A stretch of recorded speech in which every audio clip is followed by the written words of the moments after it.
U.S. President Joe Biden has urged Americans to support tens of billions of dollars in funding for Israel and Ukraine, saying they were fighting for democracy. In a rare speech from the White House's Oval Office, he stressed that backing both was vital for U.S. national security.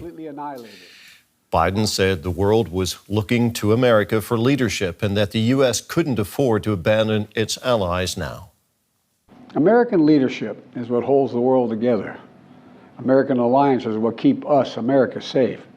American values are what make us a partner that other nations want to work with. To put all that at risk, if we walk away from Ukraine, if we turn our backs on Israel, it's just not worth it. That's why tomorrow I'm going to send to Congress an urgent budget request to fund America's national security needs, to support our critical partners, including Israel and Ukraine. Is a smart investment that's going to pay dividends for American security for generations.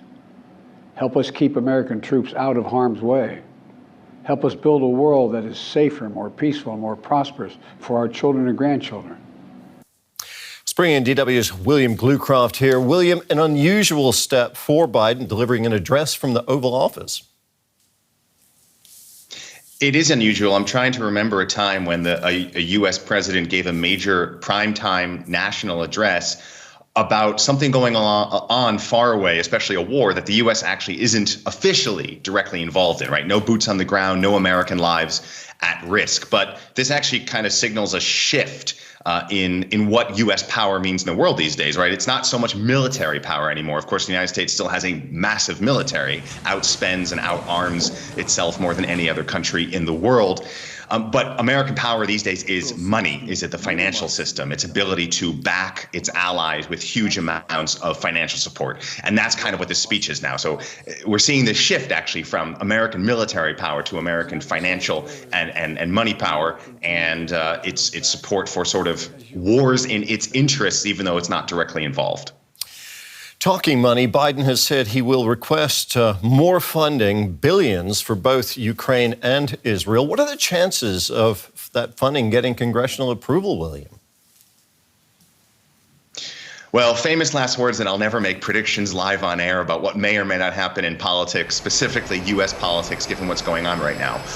That said, I'm sure at the end of the day, something will pass. There is still bipartisan support for Ukraine, although it is waning a bit, and there is strong, unwavering, decades-long support on both sides of the aisle for Israel. So given that, something will happen. But what is going to take to get there, how much it's going to be, what concessions might have to be made in terms of security on the border with Mexico, other Republican pet projects, so to speak, that's going to be the big question, those negotiations. And of course, Congress right now is paralyzed, can't actually give the money that Biden wants, even if they wanted to, because there's, of course, no speaker in the House. The Congress is completely bogged down in its own internal mess, trying to get leadership going so that they can move forward on a legislative agenda. So it's going to take a while. Remember, mid-November is when the current money runs out, and we could see another government shutdown.